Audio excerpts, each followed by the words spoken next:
Well, happy Memorial Day weekend, everybody. Yeah, I guess today is a decent enough day. I don't have really much else to do. So I'm going to introduce you all to Reckless.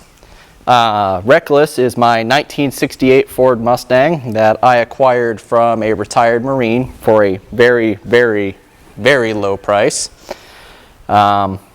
The big deal was this car was supposed to be a quick flip because I got the car so cheap and it had a freshly rebuilt engine in it and it just needed to be put back together and painted, which I had no intentions of repainting the car or anything. I was just going to get it fired up, get it running and drivable so that whoever wanted it could test drive the car and, you know, be able to drive it onto a trailer or potentially, if they were ballsy enough, drive it home.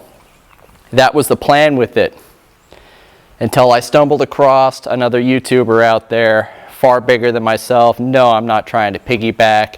Fucking Tom's Refurb. Don't get me wrong, I'm not talking shit about the dude by any means. I love his fucking content. The guy cracks me up. He reminds me of like a modern day Bam Margera with cars. But because of Tom and fucking 8-Ball, yeah, I started fixing some shit on the car. I started enjoying working on the car because I like the way it's made.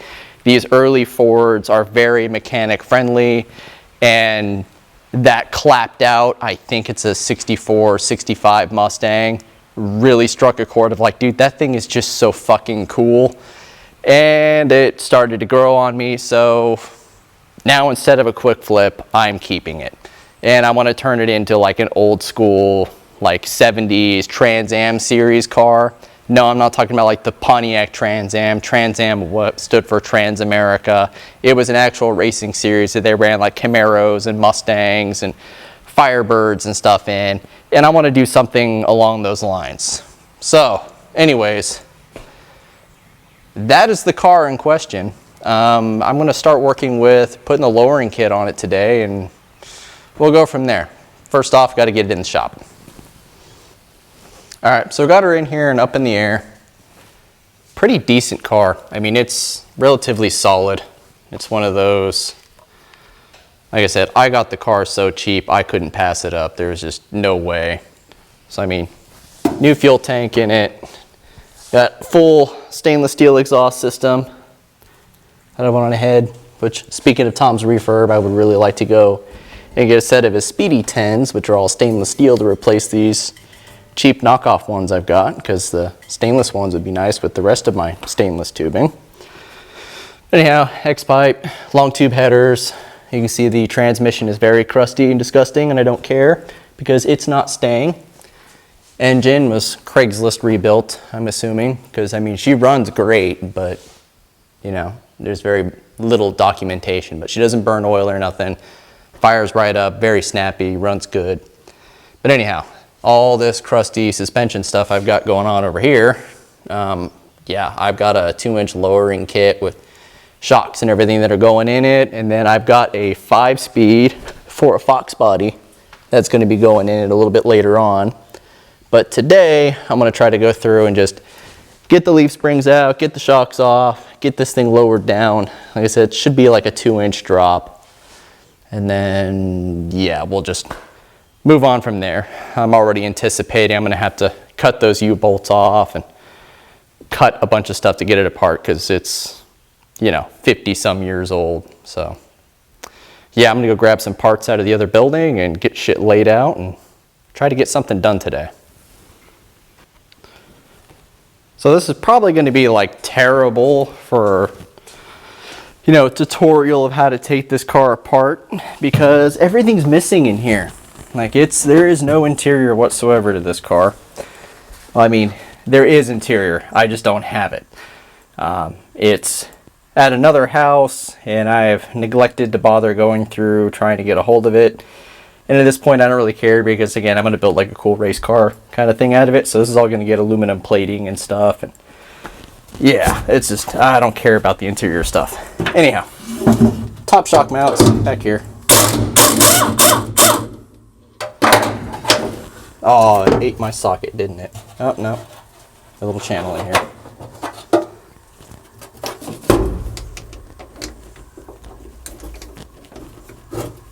Try to do this one-handed.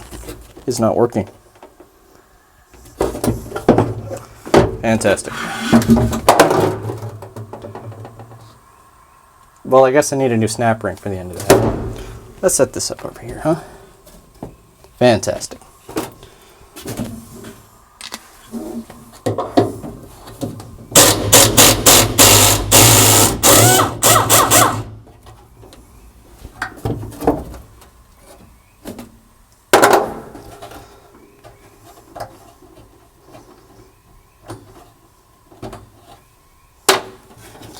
See if the bushings will lift out of there or not. Yep, they sure will. Kinda.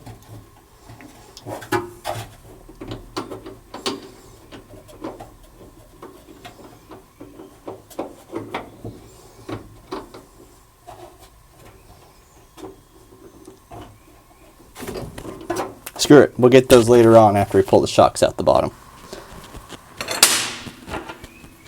Alright, now we're back underneath the car.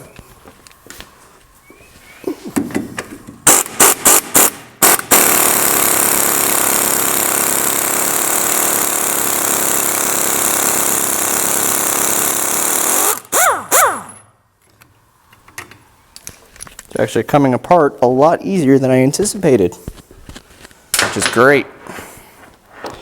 My microphone's falling off. The clip on this thing isn't exactly the greatest. Oh well.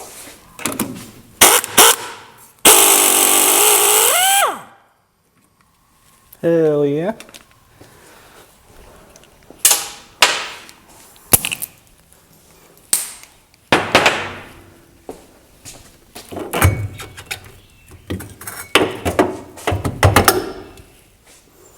Oh yeah, look at that.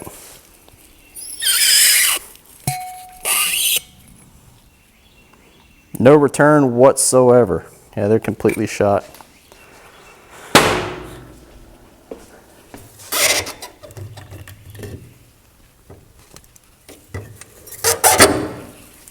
I mean, at least they got some resistance on them, so they're still doing something. But still trash in my book.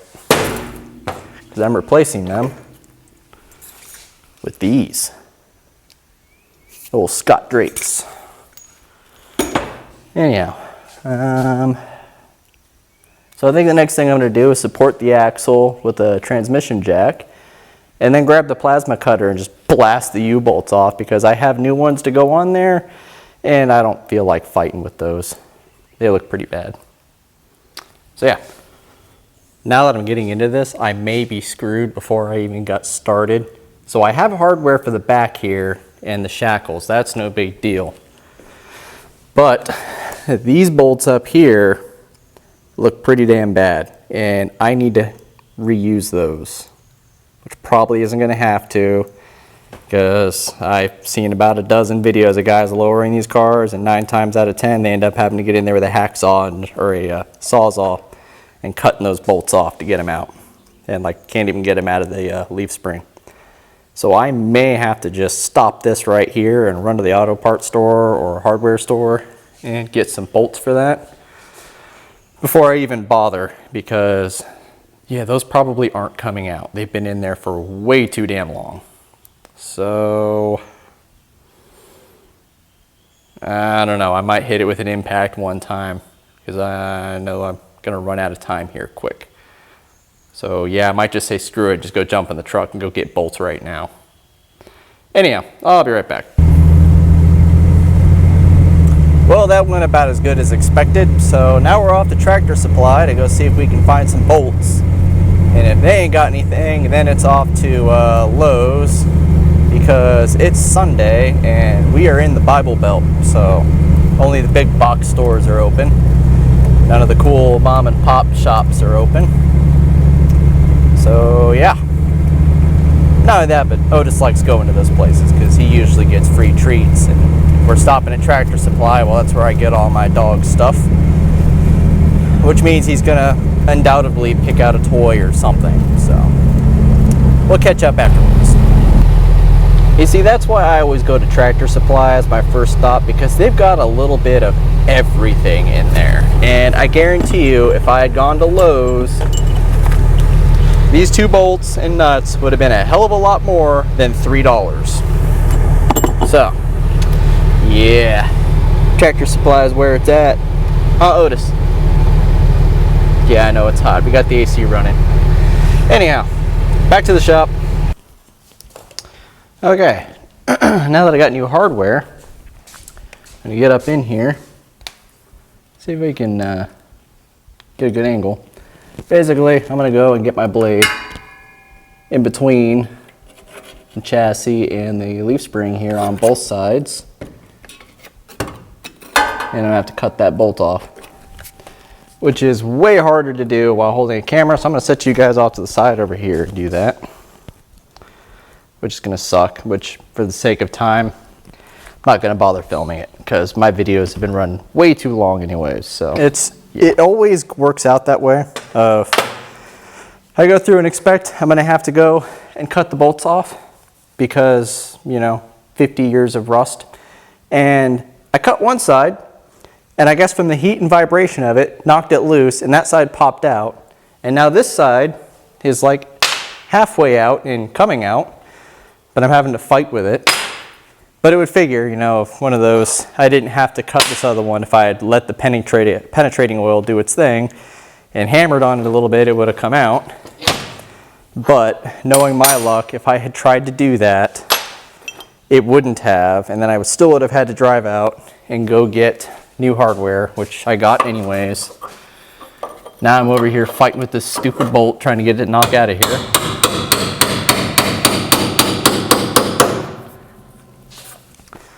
Because it just wants to fight.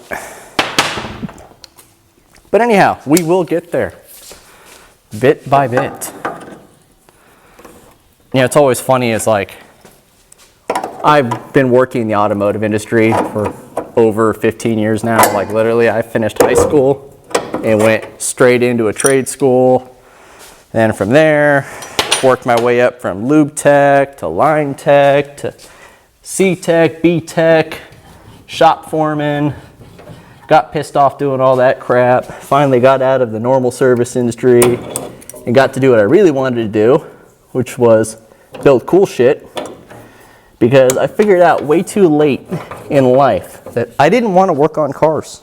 I did not want to fix people's normal grocery getters and shit. I wanted to modify cars. That's what I enjoy doing, not fixing them.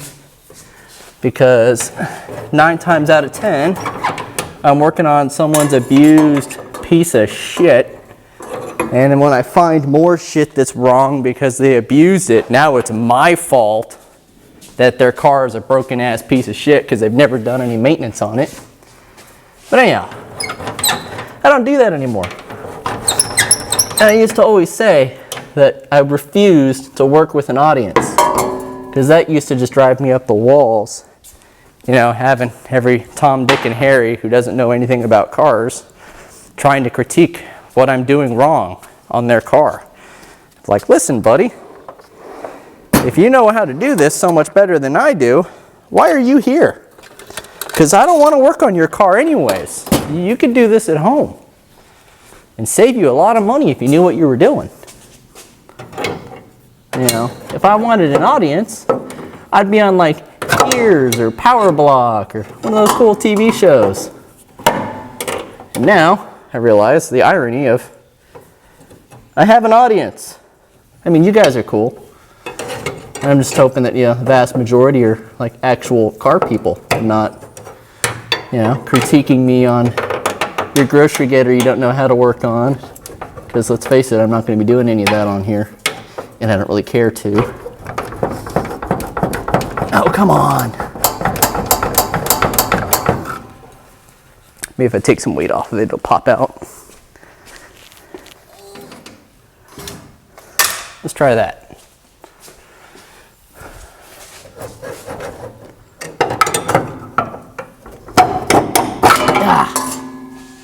Bitch. Anyhow.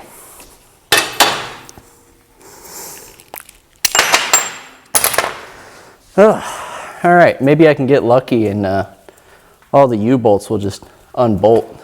Same with these top ones up here for the shackles. And I won't have to fight anymore and it'll all just come off like it's supposed to. Wishful thinking, right? But anyhow, I guess hoping that majority of you guys out here, potentially some gals, I know that's a very, very low percentage, but I have known a few women in the industry that are pretty badass. Anyhow, I'm hoping the vast majority of you guys and gals and everything in between, I'm not going to discriminate, are car people as well.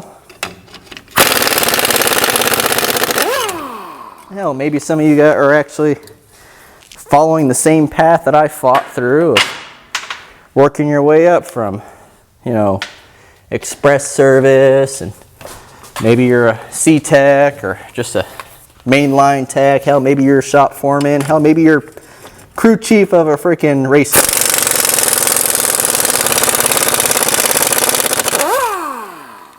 But hopefully you can relate. Yeah, that's kind of the idea here of just,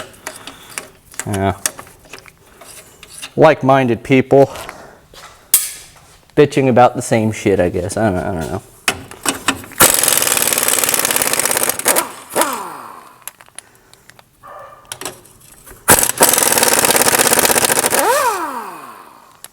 I mean, I guarantee you, if you've been in this industry at all, you've had that day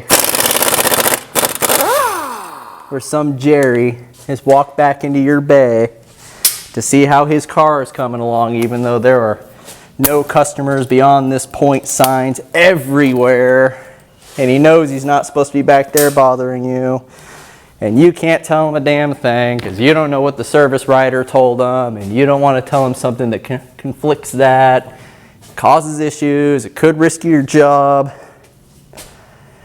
But anyhow, the general response of, I've actually had this one time in my life I was able to turn to him and say, listen, Jerry, I don't come to McDonald's where you work and just stroll back into the kitchen and ask you how my Big Mac's coming along. That didn't blow over too well with management. But hey, he wasn't supposed to be back there.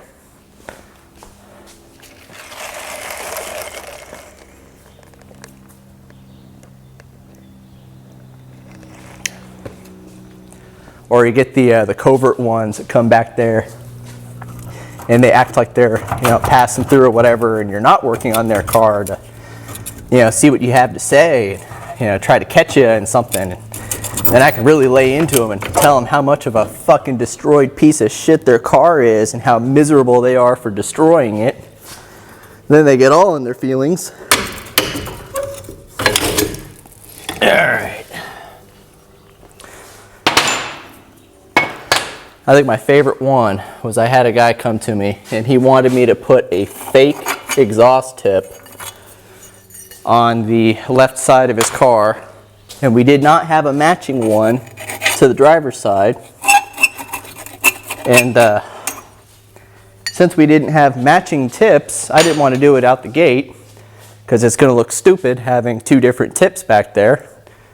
And in his mind, it's like, as long as it's close. I'm like, all right, well, now I'm looking at the logistics side of it of if I go and put one of these stupid fake exhaust tips on one side of his car, what are the odds that this guy is going to pay us, $50-$60 to do this and then go to a different location or come back a couple weeks later and, throw a fit that we made a fake exhaust for his car and we fucked him over. And now we have to make a true dual exhaust for his car for free. So out that gate, the response was, hell no, I'm not doing that. And that's fucking stupid. But, learning quickly of, don't tell them that it's stupid. Just, my manager was not happy about that one either. But hey, you ask the question, you get the truth. But anyhow, they learned quickly to don't bother me with such stupidity. That's what management and office people are for. They are the buffer between realistic and customers' very, very, very stupid demands.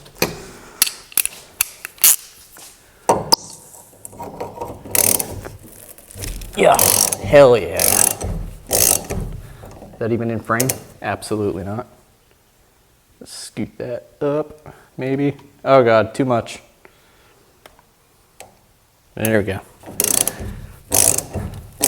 I didn't even put penetrating oil on that one when it came out. Nice.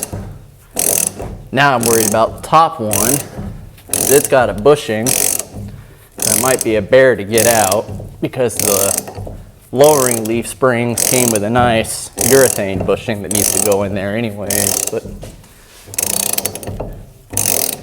I may have to go and check on old Tom's refurb, see if he's got a video on how to get those out of there. I'll bet you he does.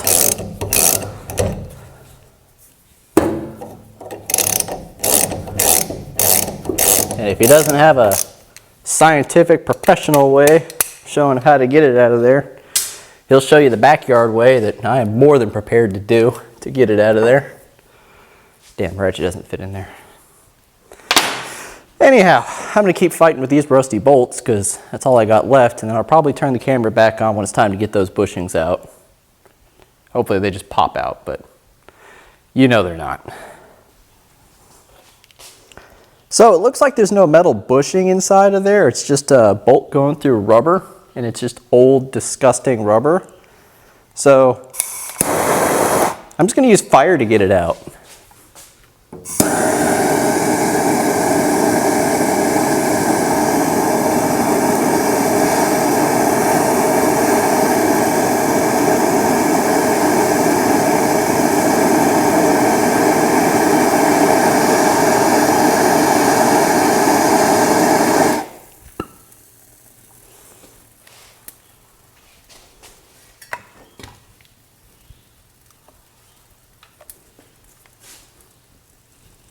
It just smells so good. But I'm just going to let that sit there and kind of burn and get soft. And that should just push right out of there with a flat blade screwdriver after it's deteriorated enough.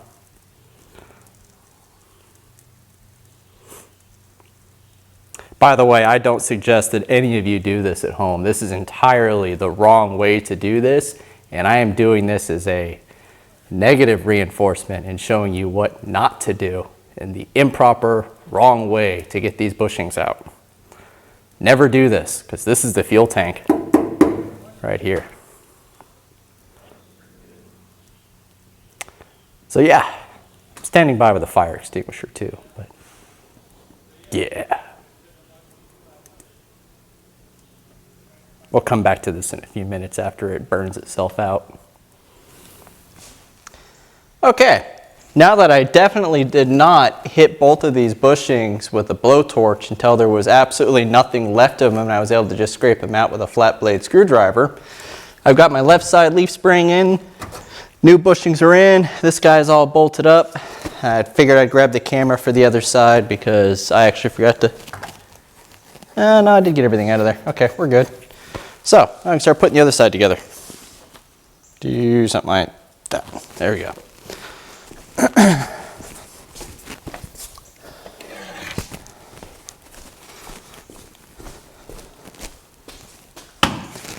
And I'm pretty sure I'm not going to be able to get all this done in one video.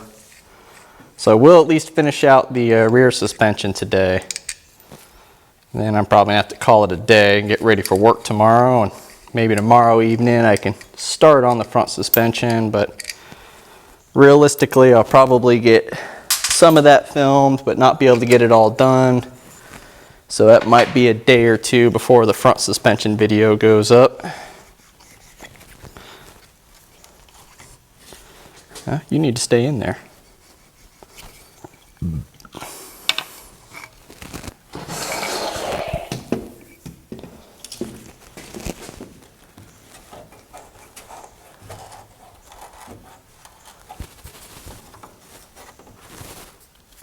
Nice new bushings slide in there pretty darn easy, which is nice for a change. since everything else has decided it's wanted to fight today.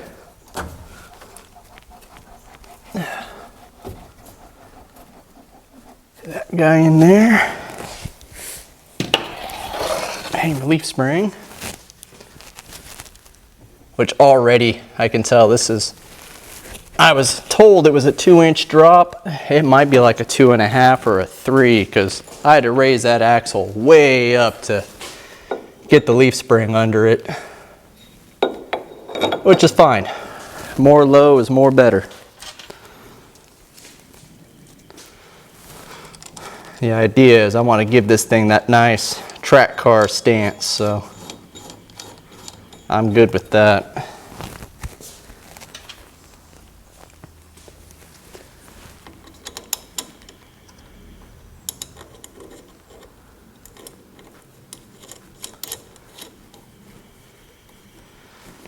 All right, got those just sitting on there for now. A good habit when you're dealing with suspension bushings is you don't do your final torque until it's actually sitting up where it's going to live.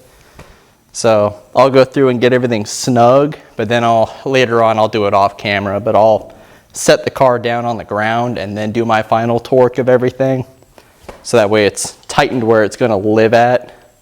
Otherwise what happens is like in the front one, that steel bushing has its natural resting spot. Well, if you tighten it with it up and it's snug down there, when you lower it, it's going to try to twist that metal bushing inside the rubber.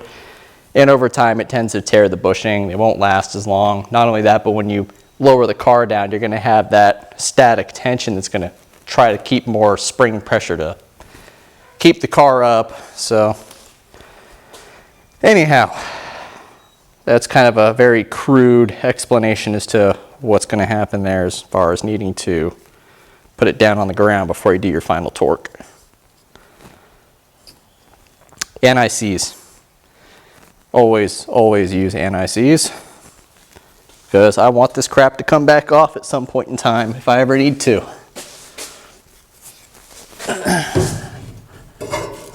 Oh, that needs to come up.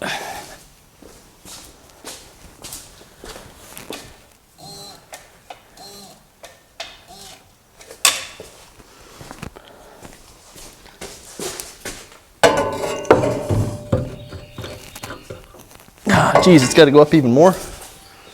Holy crap. All right, that's a good sign, right? I mean, she's going to be frickin' slammed.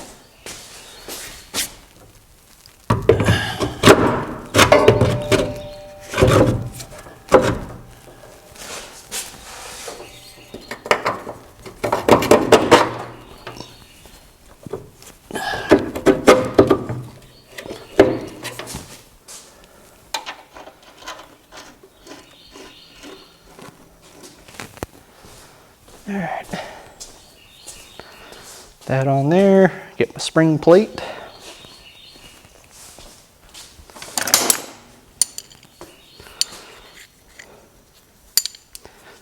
I get to use all these nice new U-bolts and springs and bushings and mount it all to these nice rusty shock mounting plates.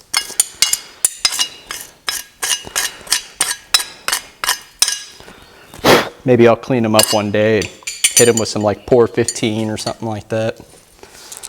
Anyhow, I ain't too worried about it right now. The idea is she is supposed to be a driver. I want to get out and thrash on this thing and have fun with it.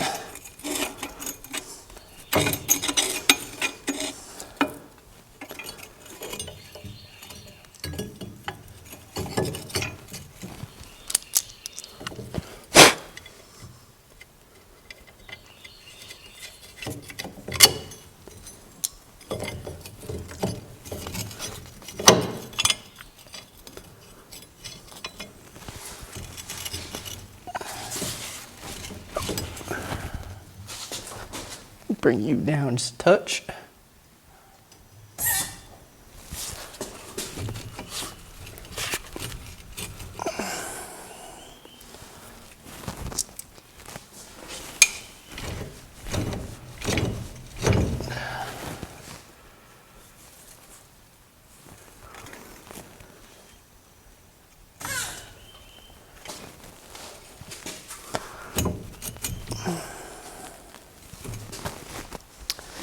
Got a flashlight so I can see the damn thing. That pin is not wanting to drop into the axle. Oh, it's right there too.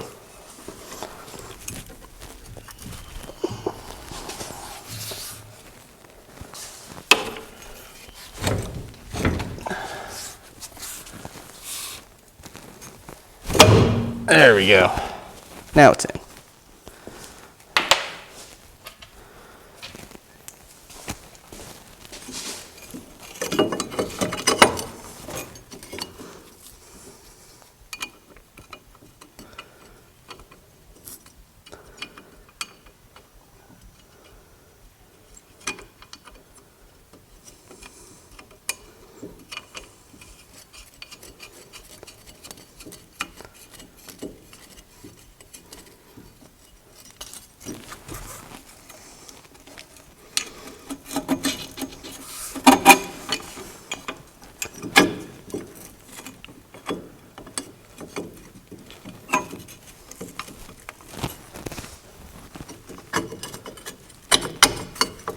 There we go. Finally. Get the U-bolts on here all the way. Come back here, hit these with the old Ugga-Dugga machine. And then I can get the shocks set in here. Once the shocks are set in, I can lower it down on the ground. And I'll have to put the bolt on and tighten the upper side of the shocks. And then go back and tighten all my bushings.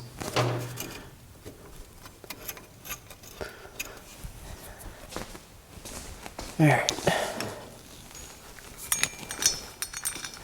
Pop these guys off.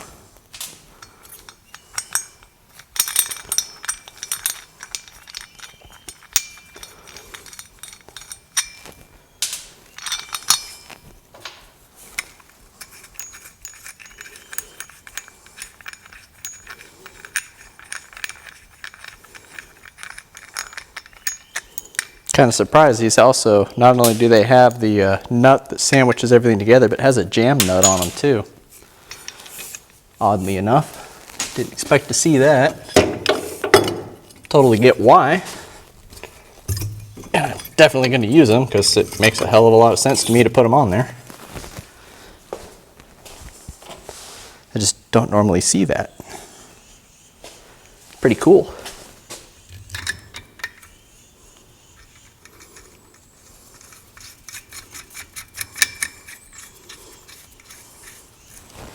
Hit those, the impact real quick.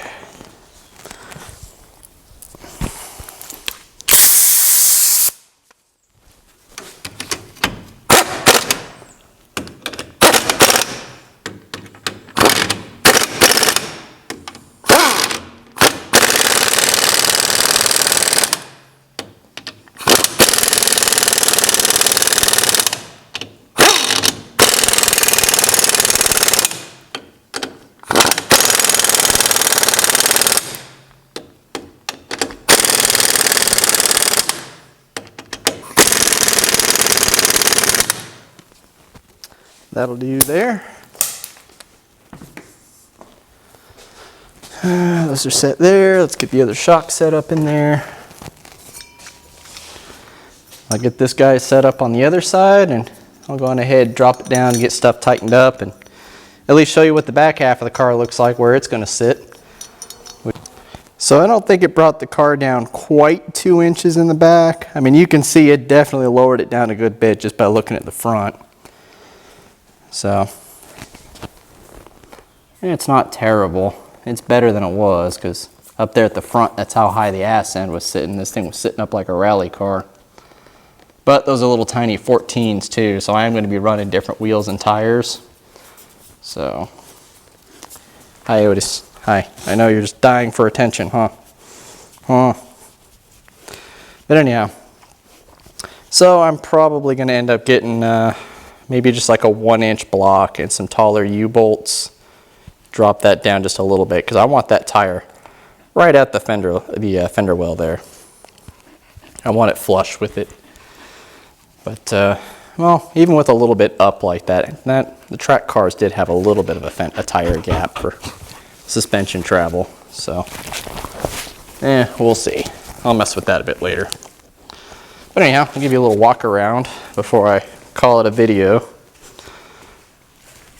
I'm going to go through, and so the front, I'm trying to probably do something a little custom with the front end. And I'm probably going to go through and up here with the front valence, I'm going to rework all this and get rid of that gap all the way across, and then cut out that opening you would see on the Shelby GT350 on the race cars. I'm going to add that to it. But what I'm thinking I'm going to do is make it all by hand out of aluminum, and I want to make, so like that cutout's going to be right here, like you saw on Eleanor. But I want to make my own two-piece aluminum split bumper like you'd see on a split bumper Camaro. Try to do something unique and different with this. I've never seen a Mustang with a split bumper, so I'll probably make a nice aluminum two-piece, just like a little bullet end here that wraps around and has that bullet off the other end like a traditional Mustang bumper. And then of course I still got to get a grill and all that sorted out. And as far as paint's going, more than likely, what I'm going to do is shoot this guy a metallic green with white stripes, like the Mustang from Tokyo Drift, because that paint scheme is, well, it's kind of my favorite. So backstory on that. Otis! Do you mind? Anyhow, so backstory. You know, everybody has that one car that made them a car guy, that one specific one that really scratched that itch and kicked it all off, right? So for me, it was a Factory 5 Shelby Cobra replica car that had a 427 Cobra jet in it that was built to the hilt. I mean, it was a perfect matched replica car. And it was that metallic green with the white stripes. And my dad was the only guy allowed to work on that car. But anyhow, he had done a bunch of work on it, and I was at the shop with him one day, and he took me for a test ride in that car. And that was the first time in my life that I had experienced just raw, unbridled torque. Yeah, he laid into it with that car, and it pinned me to that seat, and there was nothing I could do to pry myself off of that seat. Just insane acceleration. The sound of that monster V8 just screaming down the road. You're pinned into the seat. The wind off of this thing as if you're on a frickin' motorcycle with the side exit exhaust just screaming in your ear. This thing was insane. It was just an all-out assault on all of your senses to ride in this car. And like, man, that was it. From then on out, yep, Shelby Cobra. That is the baddest, coolest car ever made. It looks like some kind of insane Italian race car, and it rumbles and roars like a traditional muscle car, and it has the power and speed to back it up.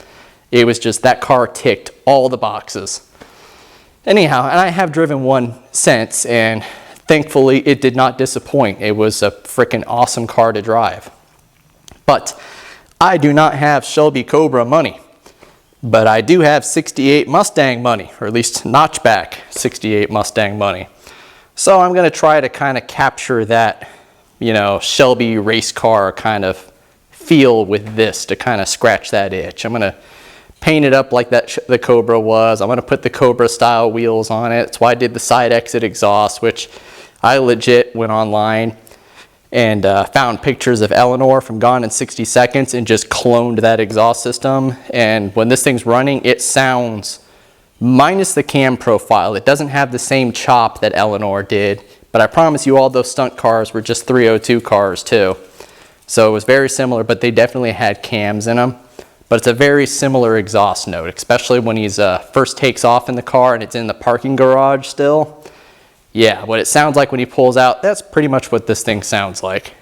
But I'll give you y'all a taste of that one in the next video.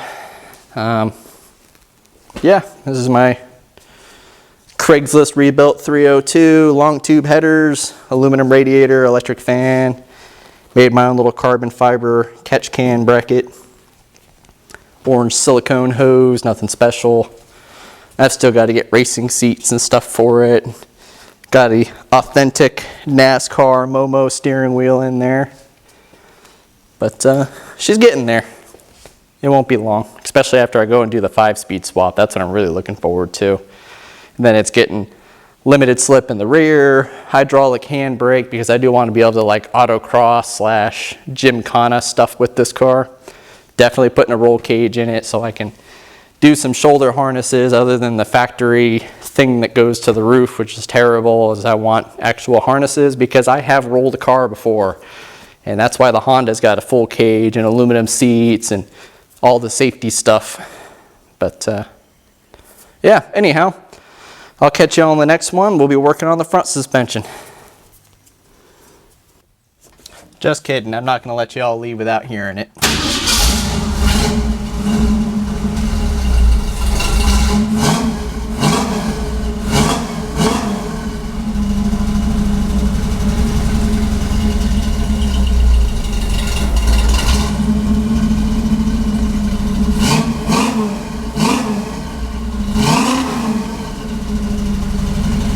Catch you on the next one.